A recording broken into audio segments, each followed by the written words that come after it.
Hello friends, welcome to our channel crypto with Vishal. आज के video में बात करेंगे गाइस बिटकॉइन के बारे में और जो पूरी की पूरी क्रिप्टो करेंसी का प्राइस थोड़ा नीचे की तरफ जा रहा है, क्या इसके पीछे के रीजंस हैं। मल्टीपल चीजें हैं जिसकी वजह से ये इम्पैक्ट पड़ा है, क्या वो अपडेट्स हैं, उसके बारे में आज के वीडियो में बात करेंगे। सबसे पहले क्रिप्टो एनालिस्ट पे market cap 3.9% down, volume 15.6% up हुआ है। इनफ्लो का कोई डेटा नहीं है आज। फियर इंडेक्स ग्रीड 72 में पिछले एक घंटे के सेंटीमेंट्स हैं यहाँ पे सेल की तरफ, और अगर हीट में आप देखेंगे लाल रंग हावी है।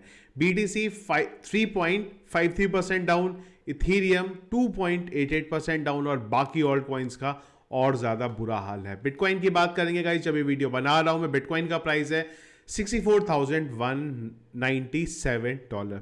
अगर हम लोग देखेंगे तो जो हमारा सपोर्ट जोन है बिटकॉइन को एग्जैक्टली इसी जगह पे लगातार जितनी कैंडल्स बनी है, 1 2 3, चौथी कैंडल भी उसी तरफ है, बार बार इसी एरिया से सपोर्ट मिला है।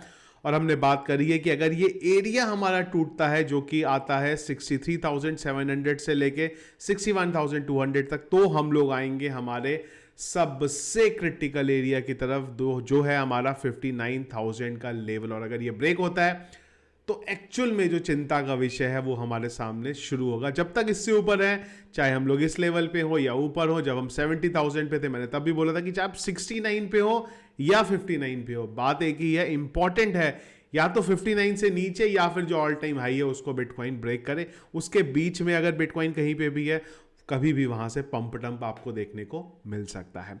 इंपॉर्टेंट चीज अगर आप देखेंगे तो एक एरिया के अंदर हम लोग यहां पे अभी तक ट्रेड ले रहे थे जो कि हमारा इस तरीके से चल रहा था। तो यहां से अगर आप देखेंगे तो बिटकॉइन ने एरिया को ब्रेक करा है और डाउन साइड में यहां पे ब्रेक किया है। तो अब इंपॉर्टेंट है कि इस एरिया पे बिटकॉइन किस तरीके से यहां पे रिएक्ट करता है। अगर ये एरिया को रेजिस्टेंस की बात करेंगे हम यहां पे, तो हमारे पास रेजिस्टेंस आ जाएगा 67,000 का, जिस जगह पे लास्ट टाइम भी मल्टीपल टाइम हम लोगों ने यहां पे सपोर्ट कंफर्म करा है। कल हम लोगों ने बात करी थी कुछ अपडेट्स के बारे में जिसका इंपैक्ट भी पड़ा है। कल हमने बात करी थी कि जो बड़े नंबर्स पे अकाउंट्स है वो यहां पे बिटकॉइन को सेल कर रहे हैं, और यही बात हुई थी वो टाइम पे कि इसका इंपैक्ट मार्केट में पड़ सकता है। और अगर हम लोग देखें तो शायद यही वेल्स का मूवमेंट था यहां पे बिटकॉइन को सेल आउट करने का, क्योंकि शायद पहले से या तो ये प्लान था और कुछ अपडेट्स भी आए हैं। अब ये भी हो सकता है कि वो अपडेट्स पता हो, इसलिए वहां पे उन्होंने सेल आउट करा। अगर अपडेट्स की बात करेंगे तो आज के दिन में एक बस अच्छी चीज है जिसको डिस्कस करेंगे, वो ये है कि हांगकांग की तरफ से जो स्पॉट बिटकॉइन ईटीएफ था उसकी ट्रेडिंग 30 अप्रैल को यहां पे शुरू हो जाएगी। तो नेक्स्ट जो 5-6 दिन है ना वो बहुत क्रिटिकल रहने वाले हैं।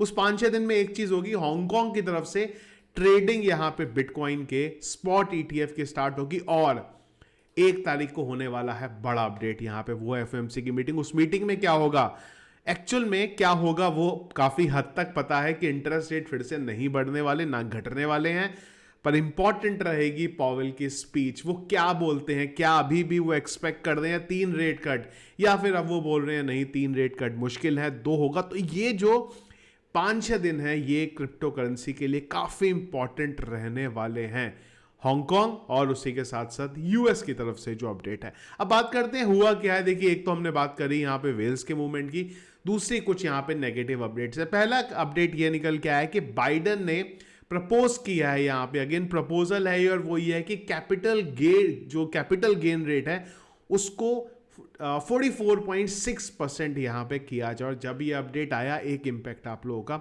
मार्केट में हमें डाउनसाइड जाने का इसका इंपैक्ट पड़ा है। दूसरी अगर हम लोग अपडेट की बात करेंगे तो देखिए क्या होता है क्रिप्टो करेंसी में प्राइवेसी सर्विसेज के लिए। देखिए, अगर आप किसी को अपना, लेट से बिटकॉइन की बात करते हैं कि अगर आप मुझे अपना बिटकॉइन ट्रांसफर करते हैं, मैं अपना बिटकॉइन किसी और को ट्रांसफर करता हूं, वो अपना बिटकॉइन किसी और को ट्रांसफर करता है, तो नॉर्मली अगर हम लोग ट्रेस करना चाहें तो ब्लॉकचेन में इस चीज को ट्रेस कर सकते हैं। लेकिन इसके लिए कुछ सर्विसेज होती है जिसको हम लोग मिक्सिंग सर्विसेज बोलते हैं, क्रिप्टो करेंसी मिक्सिंग सर्विसेज। अगर आप उसका यूज करते हैं तो किसने किसको भेजा वो चीज यहां पे हाइड हो जाती है। तो एक सीईओ और फाउंडर है यहां पे क्रिप्टो मिक्सिंग सर्विस के, उनको यहां पे अरेस्ट किया गया है और उनके ऊपर चार्जेस लगाए गए हैं मनी लॉन्ड्रिंग के और उसी के साथ साथ अनलाइसेंस्ड मनी ट्रांसमिटिंग के। अब ये क्या पकड़ा जा रहा है जानबूझ के क्रिप्टो करेंसी की वजह से कि थोड़ा क्रिप्टो करेंसी को और यहां पे नीचे लेके आए, रेगुलेशन की तरफ हम लोग चल रहे हैं। एक्चुअल में यहाँ पे कुछ हुआ है यूएस के अंदर, फिलहाल इस बारे में पता नहीं है, पर हाँ इनको यहाँ पे अरेस्ट किया गया। ये एक बहुत बड़ा नेगेटिव अपडेट था यहाँ पे, क्योंकि क्रिप्टो मिक्सिंग सर्विसेज हर जगह यूज़ होती है, एक्सचेंजेस भी इसको यूज़ करते हैं और बड़े बड़े जो वेल्स हैं वो भी इसको यूज़ करते हैं, जहाँ से कि उनकी जो आइडेंटिटी है वो रिवील ना हो पाए। अब यूएस क्यों क्रैकडाउन करना चाह रहे हैं इन सब चीज़ों को, क्रिप्टो करेंसी को लेके हम लोग यहाँ पे जानते हैं, तो शायद हम लोग रेगुलेशंस की तरफ बढ़ रहे हैं, और अगर रेगुलेशन आता है तो मिक्सिंग सर्विसेज जो है उसको भी यहाँ पे बंद किया जाएगा, तो शायद इस वजह से अपडेट है। तो इसका भी इंपैक्ट मार्केट में देखने को मिला। और उसके बाद इंपॉर्टेंट चीज़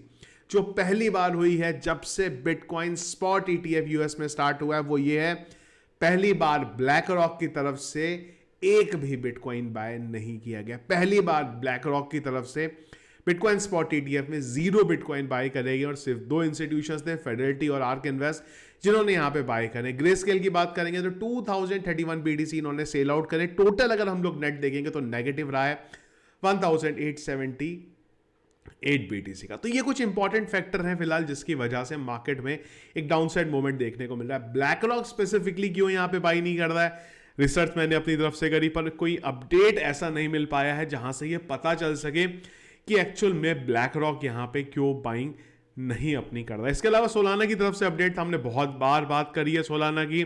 सोलाना के साथ सबसे बड़ा इशू है फिलहाल उसका जो नेटवर्क बार बार जाम हो जाता है, कंजेशन आ जाता है, जिस वजह से ट्रांजैक्शन जो होते हैं वो पूरे नहीं हो पाते। सोलाना ने फिर से अपडेट किया इस चीज़ के बारे में कि जो पुराना इशू था वो रिजॉल्व कर दिया गया है। लेकिन इंपॉर्टेंट चीज़ सोलाना की ये है कि अगर उसे इथीरियम किलर बनना है, अगर वो चाहता है कि अगले बुल रन में इथीरियम को पीछे छोड़े, प्राइस पॉइंट ऑफ व्यू से नहीं पर मार्केट का एक पॉइंट ऑफ व्यू से, तो सबसे इंपॉर्टेंट चीज़ है सोलाना को अपने नेटवर्क को ठीक करना होगा।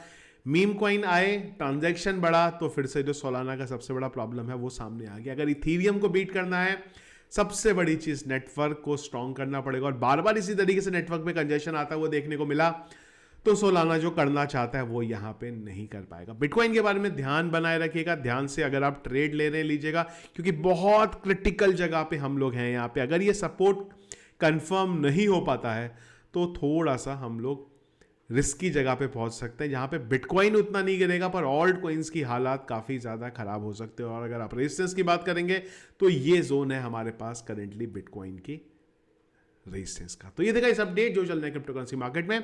इसके अलावा कुछ और दिन भर अपडेट रहा तो डिस्कस करें टेलीग्राम चैनल पे, जिसके टेलीग्राम का चैनल आप लोगों ने ज्वाइन नहीं किया है जरूर ज्वाइन करिएगा, लिंक वीडियो के डिस्क्रिप्शन में मिल जाएगा। वीडियो पसंद आए इसको लाइक और शेयर करिएगा, चैनल में अगर आप नए हैं फर्स्ट टाइम वीडियो देख रहे हैं जरूर चैनल को सब्सक्राइब कर लीजिएगा। Thank you friends.